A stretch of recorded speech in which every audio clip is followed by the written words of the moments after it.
Welcome to another out of spec scoots video. Welcome to the Macwheel Pro scooter. This thing's pretty sweet. We're going to take it for our first ride. I'll take you on a quick tour of it, show you around it, and then we'll give you updates as time goes as we lead up to our full review. It's priced anywhere from about $300 to $650. You'll probably find yours for about $400 and something, something like that, just depending on where you buy it. I think Walmart has them for $450 right now in January 2022. February, but I really think this thing is a value for the money. It's really solidly built. I'm going to take you on my first impressions. It's not all good, but it is primarily good, and I'll update you as time goes. So we have to talk price, specs, value, competition, all of that stuff. The electric scooter market is heating up, and this Macwheel Pro seems to be pretty good. Very similar to a Segway model. Not sure if it's the same or rebranded, but I think price-wise it's great. First off, let's look at styling. This thing looks amazing. Gray grips right here, really nice stem. Some people have said it's a little bit too short of a stem. Even for me at 6'2", I think it's pretty great actually.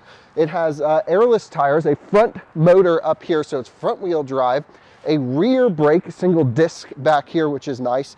And then a really nice taillight too. Take a look at this. I have the headlight on, squeeze the brake, and it flashes instantly. So you can really let people know behind that you're slamming on the brakes for something. It's not all good because there are a couple issues. The first is startup and operation. When you walk up to your scooter and you want to get on, you turn it on like this, you hold it, and then you can see this number 1. That's the issue. Take a look at this. When I just get in and start it and ride away, this is as fast as it goes. Goes 5 miles an hour or less, which is just so aggravating that I'm on this thing wide open, like, let's go. So what you have to do is then you have to cycle through, push again for level 2, push again for level 3. I wish it remembered level 3 so I could just get on this thing and rip at up to 15 miles an hour. Now it's got a few 100-watt front hub motor. I think it's plenty fine for flat ground, although I have noticed it's struggling to haul my fat butt up some hills, but you know, what basic scooter isn't? Again, this is the value model. In terms of construction, really nice materials, great metals all around. The deck itself is pretty narrow, but I like it because I've actually been riding this around my office around here, and we've been like ripping through office chairs and stuff, and it's been amazingly nimble and great for that kind of work, just kind of maneuvering it around a tight area like this. Very good response from the throttle pedal as well. And there's a few different settings you can have this in. So for right now, which is the way it's designed, is if you're stopped and you hit the throttle, it doesn't do anything. So you need to actually get it up to 3 miles an hour indicated, and then you can roll into the throttle and it'll provide assistance, you know, sort of give you the juice. And that's the case for most of these Lime scooters, bird scooters that most of you have probably ridden before you're going out to buy your own. However, I don't know what I did to this thing, but I got it into a setting where it would just start riding at 0, and I much prefer that, so not sure what's going on there. Also has a good headlight and taillight. I just double click the start button that I showed you before. Really nice bright LED unit, steerable as well. Really good at night, I have to say. It folds, I haven't needed it. And then really overall, I've taken it actually on a couple longer rides, and it's been good. It's been, I would say, a little bit rough over bumps. That's just what you get with this type of tire design. But overall, a really smooth powertrain and incredibly quiet motor. One of the best motors I've ever experienced on a scooter, I have to say. One last final thought for you is, actually two.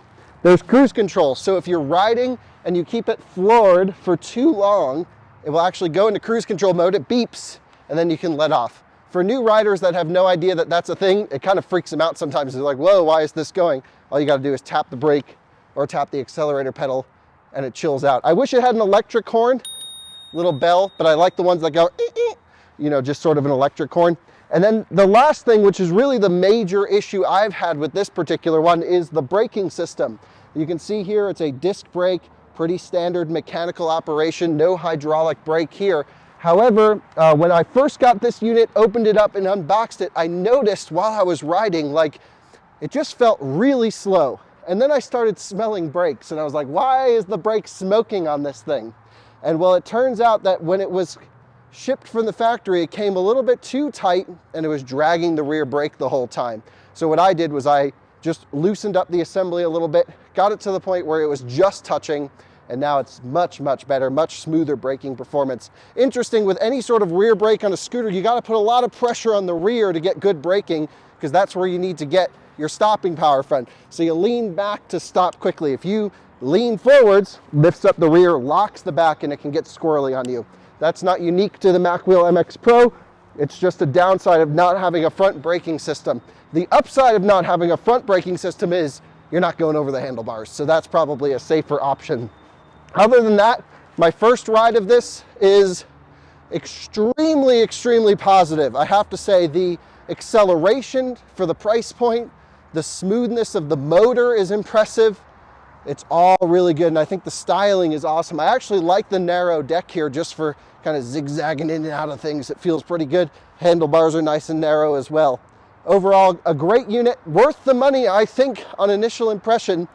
And yeah, I guess just maybe some quality things with that brake wasn't so great, but easily fixable.